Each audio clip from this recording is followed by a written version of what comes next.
Hello, welcome once again to Urban X-Files. My name is Key and today is a collection of small, spooky stories. So sit back, relax and enjoy.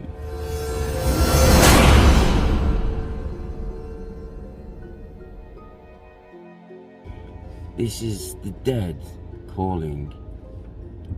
Now, my sister has had some pretty interesting activity on her answer machine and her voicemails. Now, I've heard one of these messages from the other side that was left on her answering machine. We know that someone or something is trying to communicate with her using the electronic energy as the mode of communication.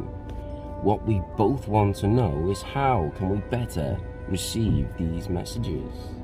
The messages are sometimes hard to understand, yet some of the words seem to be very clear.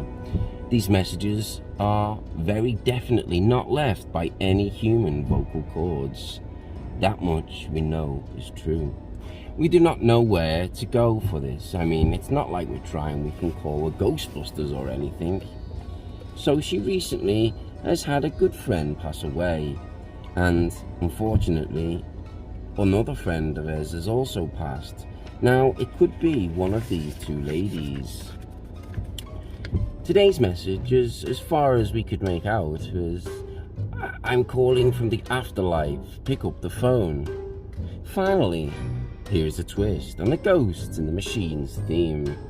I would say that this was an example of a ghost communicating over the radio. But it's even stranger than that. The patient speaks on the radio while in surgery. I was listening to a call-in talk show on the radio while driving in Los Angeles. The announcer came back from an advertising break to speak with his next caller, and to the great surprise, it turned out to be my great aunt who was calling in. She would not give the announcer her name, but she said, "For those in your listening audience who know me, they will recognize me by this song." She then began to sing an old tune that she used to sing to me when I was a child. I thought I was asleep at the wheel. She went on to say that she was in the hospital having an operation. Now, I've not told many people this, not even my family, but they were doing this surgery because they thought she had cancer, and they just found out that it doesn't. So the next day, I called my mother to tell her what I'd heard on the radio. She quizzed me at the length about the actual time of day that I had heard my great aunt say she did not have cancer. It turns out that my mother had been at the hospital with my aunt and was there at precisely the time that I heard her sing and then talk on the radio.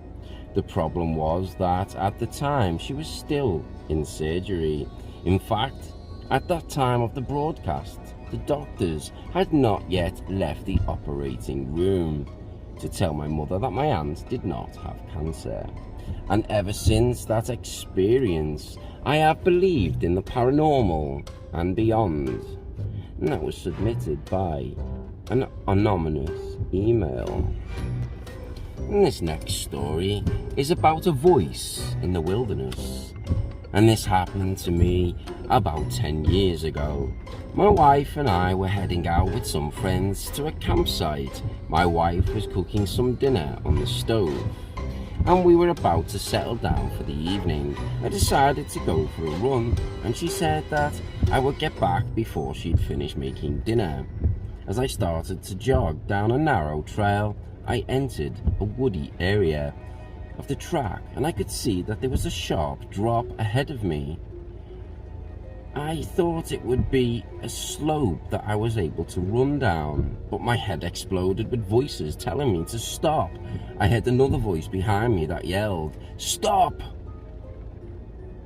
So I stopped and walked to the beginning of the slope, only to find to my horror that part of the slope was missing and had been replaced by a huge sinkhole. And had I kept going, I would have fallen about 20 feet into this hole, and I surely would have been either trapped or killed. My wife wouldn't have had any idea where I was, as I didn't have a mobile phone on me. But what scares me more is that I could have spent a long time down there starving to death. Thank God for the voices in my head.